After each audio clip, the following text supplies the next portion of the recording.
ఓం నమ శివాయ. అందరికీ నమస్కారం అండి. ఈ నెల ఆగస్టు 28వ తేదీన మనకు చంద్రగ్రహణం అనేది ఏర్పడుతుంది. ఇది చాలా శక్తివంతమైన రోజు. ఈ చంద్రగ్రహణం అనేది ద్వాదశ రాశుల వారి మీద కూడా విపరీతమైనటువంటి ప్రభావాన్ని చూపిస్తుంది.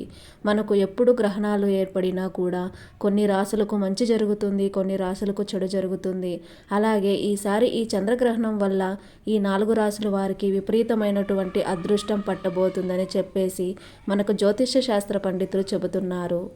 మరి ఈ 4 రాశుల వాళ్ళు ఎవరో ఏంటో అనేది తెలిస్తే ఖచ్చితంగా ఆశ్చర్యపోతారు, చాలా సంతోషపడతారు. ఈ 4 రాశుల వారికి మాత్రం ఈ చంద్రగ్రహణం వలన వాళ్లకు ఉన్నటువంటి దోషాలన్నీ కూడా తొలగిపోయి అదృష్టం, ఐశ్వర్యం అనేవి వచ్చి పడిపోతున్నాయి.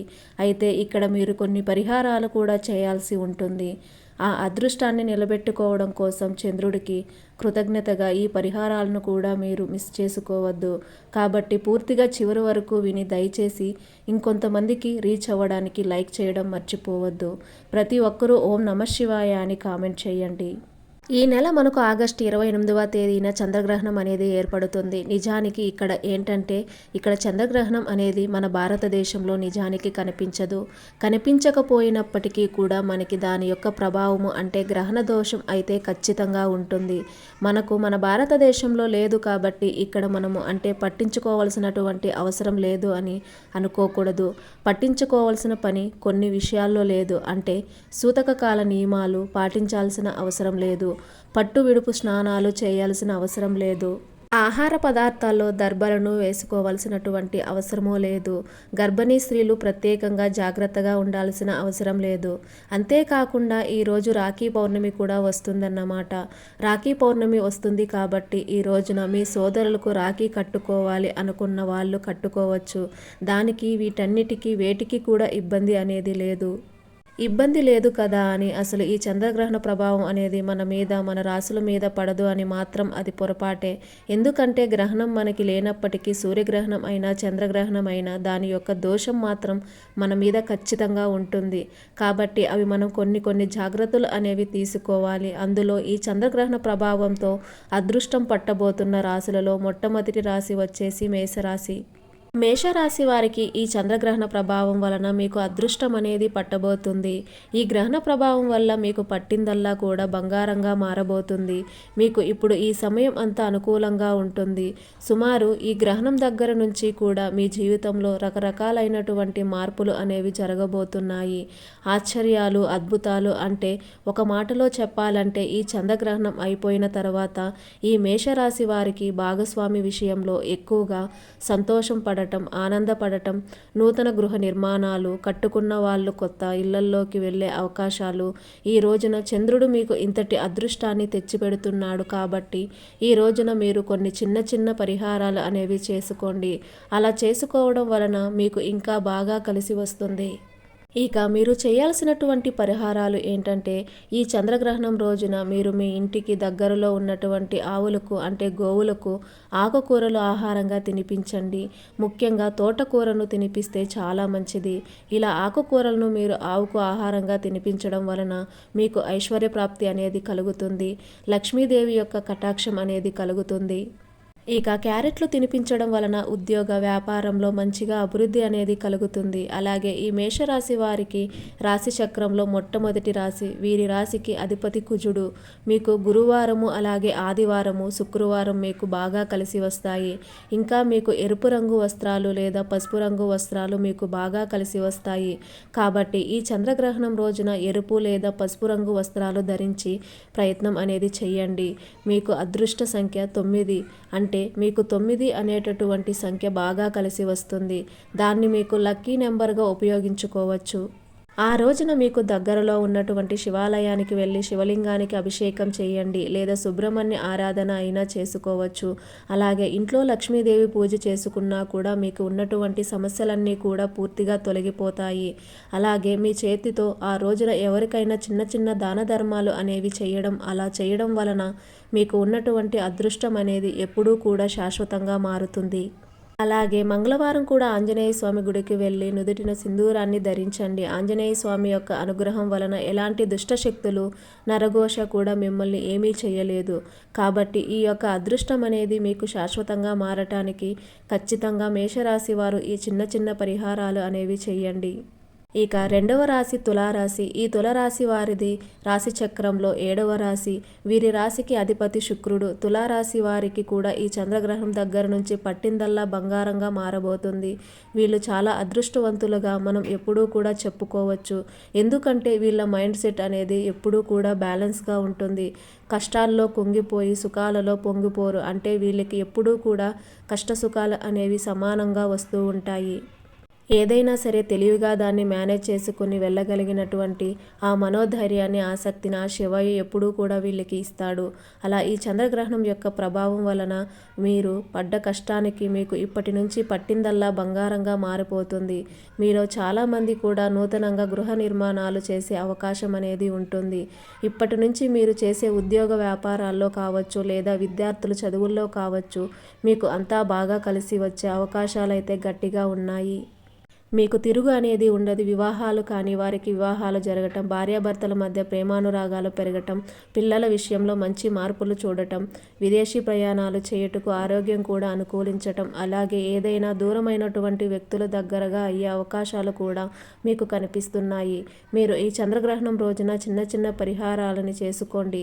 మీరు ఏం చేస్తారంటే ఆంజనేయ స్వామి యొక్క గుడికి వెళ్ళి అక్కడ స్వామి వారిని పూజించండి, లేదా వెంకటేశ్వర స్వామికి తులసి మాలను సమర్పించండి. ఆరాధన చేయటం వలన మీకు బాగా కలిసి వస్తుంది. వెంకటేశ్వర స్వామి యొక్క ఆరాధన ఈ తులరాశి వాళ్లకు చాలా బాగా కలిసి వస్తుంది. కాబట్టి తులసి మాలను సమర్పించి స్వామివారిని పూజించండి, లేదా దగ్గరలో ఉన్నటువంటి శివాలయానికి వెళ్ళి శివలింగానికి అభిషేకం చేయండి. ఈ అదృష్టం అనేది మీకు శాశ్వతంగా మారుతుంది. అలాగే మీ రాశికి అధిపతి శుక్రుడు, అంటే లక్ష్మీదేవి యొక్క ఆరాధన కూడా మీకు బాగా కలిసి వస్తుంది. మీరు శుక్రవారం పూట కావచ్చు, లేదా ఈ గ్రహణం రోజు అయినా సరే కావచ్చు, సాయంత్రం సంధ్యావేళల్లో లక్ష్మీదేవిని పూజించి లక్ష్మీదేవి దగ్గర పెట్టినటువంటి కుంకుమ మీరు నుదుటిన ధరించండి. మీకు సకల యోగ్యత అనేది లభిస్తుంది. కాబట్టి చిన్న చిన్న పరిహారాలు మీకు పాటించండి. ఇక 3వ రాశి వచ్చేసి వృషభ రాశి. వృషభ రాశి వారికి రాశి చక్రంలో 2వ రాశి. ఈ రాశికి అధిపతి శుక్రుడు. చంద్రగ్రహణం యొక్క ప్రభావంతో ఈ వృషభ రాశి వారికి కూడా ఇప్పటి నుంచి పట్టిందల్లా బంగారంగా మారుతుంది.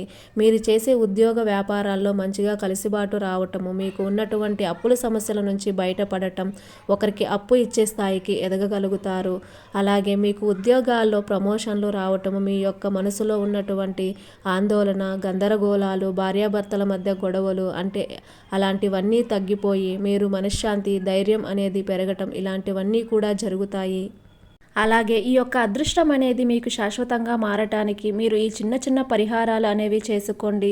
మీరు ఏం చేస్తారంటే చంద్రగ్రహణం రోజున కానీ, లేదా తర్వాత మీకు కుదిరినప్పుడు కానీ, మీరు ఒక ఎర్రటి వస్త్రంలో 5 ఆకుపచ్చ రంగులో ఉన్నటువంటి యాలకలను మూటలాగా కట్టుకొని దానికి మీ యొక్క సంకల్పం, అంటే మీరు ఏ సమస్యతో అయితే ఎక్కువగా బాధపడుతున్నారో, అప్పుల బాధలు ఉన్నా, కుటుంబ కష్టాలు ఉన్నా చెప్పుకొని ఆ ఎర్రటి యాలకుల మూటను మీరు దిండు కింద పెట్టుకొని రాత్రంతా కూడా పడుకోవాలి. అలా పడుకొని దాన్ని తెల్లారి లేచిన తర్వాత, అంటే చంద్రగ్రహణం తర్వాత రోజు దాన్ని ఎవరూ తొక్కని చోట కానీ, లేదా పారే నీటిలో కానీ పడేసేయండి. అలా చేయడం వలన మీ మీద ఉన్నటువంటి నలుగురు ఏడుపులు, నెగిటివ్ ఎనర్జీ, అలాగే మీకు ఉన్నటువంటి ఆర్థిక సమస్యలు, అప్పుల బాధల నుంచి కూడా మీరు బయటపడి సంతోషంగా ఉండగలుగుతారు. ఇక అదృష్టం పట్టబోతున్నటువంటి 4వ రాశులలో కన్యరాశి ఒకటి. కన్యరాశి వారిది రాశి చక్రంలో 6వ రాశి. వీరి రాశికి అధిపతి బుధుడు. ఈ కన్యరాశి వారికి ఇప్పటి నుంచి పట్టిందల్లా బంగారంగా మారుతుంది. ముఖ్యంగా ఈ చంద్రగ్రహణం దగ్గర నుంచి మీ యొక్క సంపాదన అనేది బాగా పెరగబోతుంది. ఈ సంపాదన వల్ల మీకు ఉన్నటువంటి అప్పులన్నీ కూడా తీర్చుకొని మీరు సంతోషంగా ఉండగలుగుతారు. అంటే ఇన్నాళ్ళ నుంచి మీకు సంపాదన సరిపోకపోవడం వలన మీరు చిన్న చిన్న అవసరాలకు కూడా అప్పులు చేయాల్సిన పరిస్థితి అనేది వచ్చింది. కానీ ఇప్పుడు మీరు చేసే పనుల్లో మీకు మంచిగా కలుసుబాటు అనేది వచ్చి మీకు బాగా సంపాదన పెరుగుతుంది. దానివల్ల ఈ అప్పుల బాధలు వీటన్నిటి నుంచి కూడా బయటపడగలుగుతారు. అయితే శత్రు సమస్యలను కూడా మీకు పూర్తిగా తగ్గబోతున్నాయి. ఇంకా మీకు ఉన్నటువంటి అనారోగ్య సమస్యల నుంచి కూడా మీరు బయటపడగలుగుతారు. మీరు చేసే వృత్తి వ్యాపారాలలో మంచిగా ధనలాభాలు కలిగే అవకాశం అనేది ఉంది. బంధాల మధ్య ప్రేమానురాగాలు అనేవి పెరుగుతాయి. మీ మధ్య ఉన్నటువంటి అహంకారాలు కూడా పూర్తిగా తొలగిపోతాయి. అయితే మీరు డబ్బు విషయంలో చాలా జాగ్రత్తగా ఉండాలి. సంపాదన వస్తుందని చెప్పేసి డబ్బులు ఎలా పడితే అలా ఖర్చు చేస్తే మాత్రం చాలా ఇబ్బంది పడిపోతారు. అలాగే మీరు మానసికంగా కూడా, అంటే చంద్రుడు మనసు మీద ప్రభావం చూపిస్తాడు కాబట్టి మీ మానసిక సంతోషం కూడా ఇప్పటి నుంచి పెరిగే అవకాశం అనేది ఉంటుంది. ఈ చిన్న చిన్న పరిహారాలు చేసుకోవడం వల్ల మీకు అదృష్టం అనేది శాశ్వతం అవుతుంది. మీరు బయట ఆహారాలు ఎక్కువగా తినొద్దు. ఇంట్లో వండినటువంటి ఆహార పదార్థాలు మాత్రమే తినండి. లేదంటే మీకు అనారోగ్య సమస్యలు అనేవి వస్తాయి. అలాగే మీరు డార్క్ కలర్ బట్టలు ఎప్పుడూ కూడా వేసుకోవద్దు. అంటే లైట్ కలర్స్ వస్త్రాలు అనేవి మీకు బాగా కలిసి వస్తాయి కాబట్టి లైట్ కలర్ వస్త్రాలు వేసుకోండి. బ్లాక్ కలర్ కానీ బ్లూ కలర్ కానీ ఇలాంటివి మీకు పెద్దగా కలిసి రావు. అలాగే నువ్వులను మీరు ఈ చంద్రగ్రహణం రోజున దానం ఇవ్వండి. ఇలా చేయడం వలన మీ జాతకంలో ఉన్నటువంటి దోషాలు, శని ప్రభావం అనేది చాలా వరకు కూడా తగ్గిపోతుంది. నువ్వులతో పాటుగా మీరు ఏదైనా ఇనుమును దానం చేయడం వలన కూడా మీకు కన్యరాశి వాళ్ళకి బాగా కలిసి వచ్చే అవకాశం అనేది ఉంటుంది. ఇంకా గోవుకి ఆహారంగా పచ్చిగడ్డను కానీ లేదా తోటకూరను కానీ, ఉడకబెట్టిన బంగాళదుంపలను కానీ, క్యారెట్ని కానీ లేదా అరటి పండ్లను కానీ సరే మీరు తినిపించడం వలన ముక్కోటి దేవతల యొక్క ఆశీర్వాదంతో మీకు పట్టిందల్లా బంగారంగా మారుతుంది. అలాగే ఈ రోజున కుదిరితే శివాలయానికి వెళ్ళి శివలింగానికి అభిషేకం చేసి ఓం నమః శివాయ అనే పంచాక్షరి మంత్రాన్ని చెప్పుకోవడం వలన మీకు బాగా కలిసి వస్తుంది. ఇలా చంద్రగ్రహణ ప్రభావం వలన ఈ 4 రాశుల వారికి అదృష్టం అనేది పట్టబోతుంది. అలాగే ఈ అదృష్టం శాశ్వతంగా ఉండటానికి ఈ దైవానికి కృతజ్ఞతగా చంద్రుడికి కృతజ్ఞతలు చెప్పుకుంటూ ఈ చిన్న చిన్న పరిహారాలు కూడా మీరు చేసుకోండి. మీకు తిరుగు అనేది ఉండదు. ఈ వీడియో మీకు ఉపయోగకరంగా ఉంది అని అనిపిస్తే ఖచ్చితంగా ఒక లైక్ కొట్టి మన ఛానల్ని సబ్స్క్రైబ్ చేసుకొని మీకున్న ధర్మ సందేహాలకు మాకు కామెంట్ ద్వారా తెలియజేయండి. ఓం నమః శివాయ.